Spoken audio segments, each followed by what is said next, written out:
Salut tout le monde, j'espère que vous allez bien. En ce qui me concerne, ça va plutôt pas mal. Alors comme d'habitude, on met les petits pouces, on s'abonne, on pose des questions. Les questions, j'y réponds toujours avec plaisir. Aujourd'hui, je vais vous faire une potée. Une potée de légumes dans laquelle je vais cuire de l'échine. Et en faisant les courses ce matin, je me suis dit, tiens, une saucisse de morteau. Et hop, ça va faire deux trucs dans ma potée. Alors, échine, saucisse, oignon, céleri, poireaux, carottes, navets, pommes de terre, chou frisé. Tout ça, ça va cuire ensemble avec un petit peu de vin blanc. Je vais y rajouter comme d'hab un petit bouillon de volaille pour parfumer la sauce. Et dans ma petite boîte là, j'ai mis des baies de genièvre, des graines de coriandre, du poivre, clous de girofle, feuilles de laurier. Voilà, et bien sûr l'ail et du gros sel. Voilà, donc la particularité de cette recette, c'est que le légume, il va être coupé plus ou moins petit. Donc je pense qu'il va lui falloir 35 minutes de cuisson. Et la viande, il va lui falloir bien 1 heure. Donc ce que je vais faire, aujourd'hui, je vais utiliser 2 casseroles.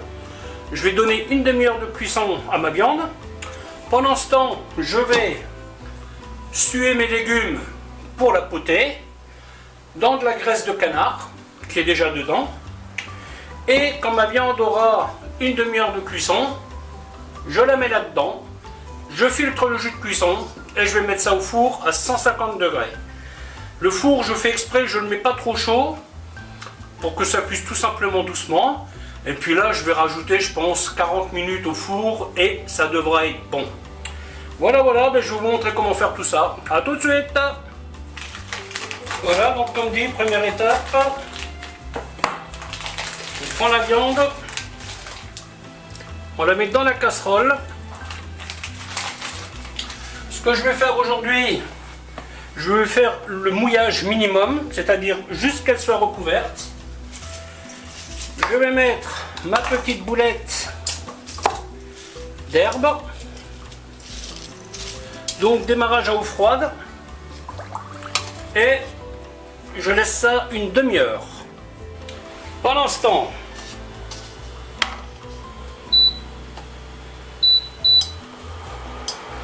on va attaquer le légume. Donc là, l'oignon, je vais tout simplement l'émincer grossièrement.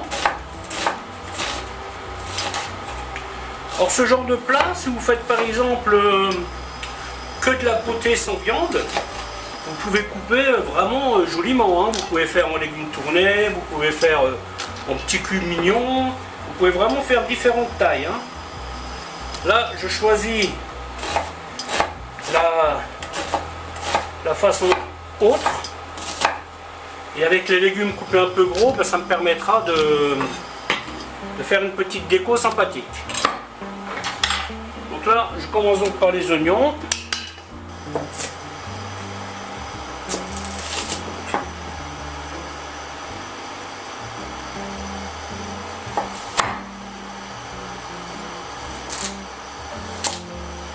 Voilà, les carottes, je vais les couper comme ça.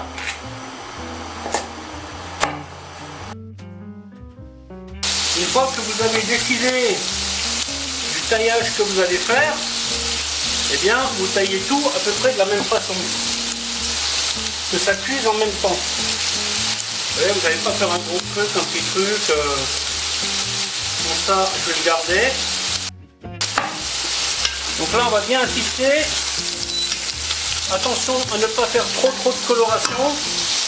Là, je vais même essayer d'éviter. Si vous n'aimez pas le céleri en branche, vous pouvez mettre du céleri rave. Je vais acheter un mélange de pot-au-feu aujourd'hui pour faire cette recette. Le problème, c'est que le céleri, il est toujours noir. Acheter un gros céleri, ça ne m'intéressait pas. Donc voilà, je fais ça avec du céleri en branche. Et comme on attend la viande, on a largement le temps de faire ça tranquillement. Vous voyez, il n'y a pas le feu. Voilà, cette recette-là, j'ai eu du mal à démarrer. Et comme cette semaine, je suis assez occupé, C'était style, il fallait la faire. Pas le temps demain, pas le temps après-demain. Je m'occupais tous les jours de la semaine. Le navet.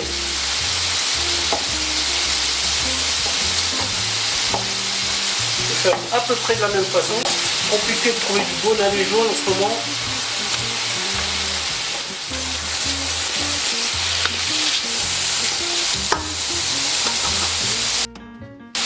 Donc là vous voyez, je coupe tout assez gros. Hein. De l'ail. La viande commence à bouillir, on lance la minuterie.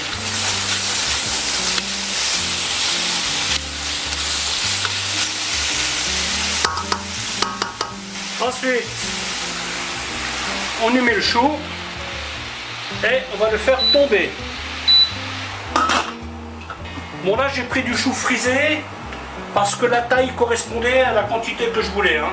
Le chou blanc ça marche très bien aussi, mais c'était trop. J'en voulais pas 1 kilo, non, donc pour ça vous n'avez pas besoin de le cuire au four. Hein, mais aujourd'hui je vais le faire parce que j'ai autre chose à faire. Je n'ai pas le temps de squatter la cuisine. Mais ce plat vous pouvez tranquillement le cuire à la casserole. Hein. Bon, les pommes de terre. Je vais faire à peu près pareil. Donc ça ce sont des pommes de terre fermes, hein, donc c'est l'idéal. Hein. Voilà.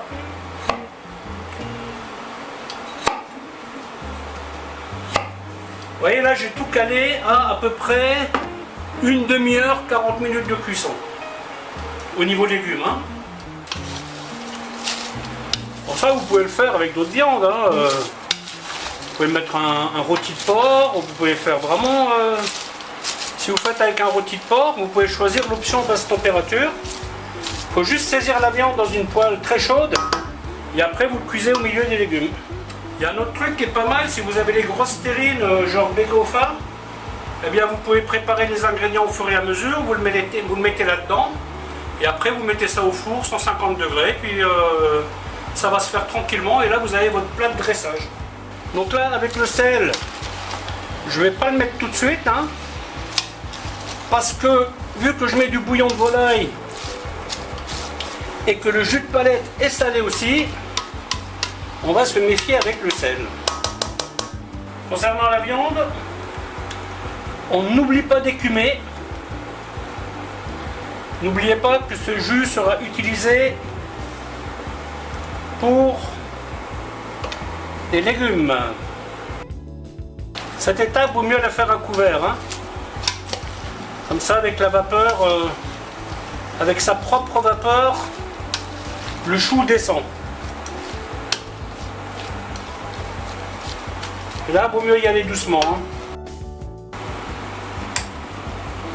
Voilà, donc là, j'y rajoute les pommes de terre. Et je vais laisser ça à température minimale, le temps que la viande arrive. Et s'il vous reste des légumes, c'est pas grave, parce que vous pouvez très facilement faire une purée ou une soupe. Vous voyez, ça c'est vraiment pas un problème. C'est facilement réutilisable. Avec cette masse, je vais même en mettre quelques portions au congélateur. Donc la demi-heure est passée. L'idée, vous voyez, on va faire un petit trou et on y glisse la viande. Le bouillon, on va l'émietter. L'amorteau, on va l'enterrer. Et ensuite,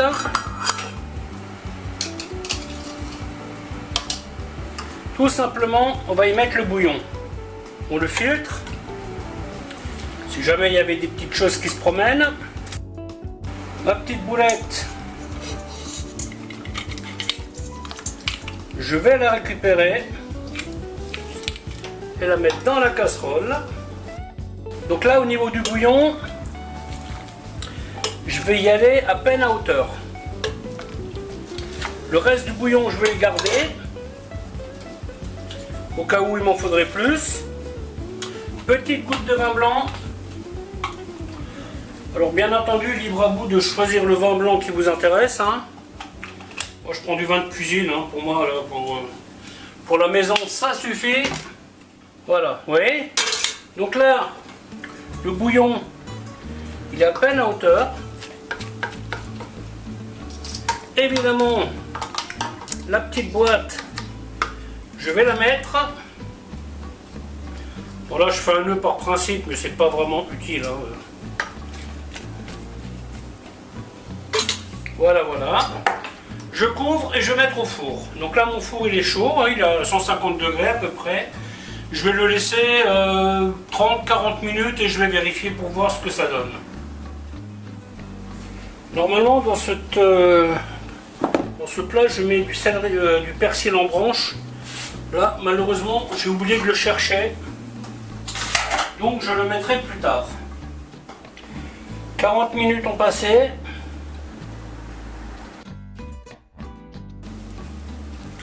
La viande est cuite.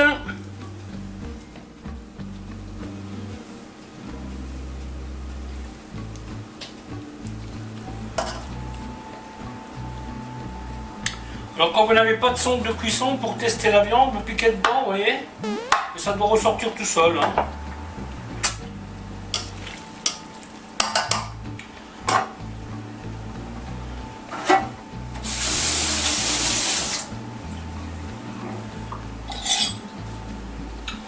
Ensuite, on teste les légumes. Bon, les légumes sont encore un peu fermes. Hein. Voilà, donc je vais terminer de les cuire tranquillement. Il leur manque une dizaine de minutes à peu près. Hein.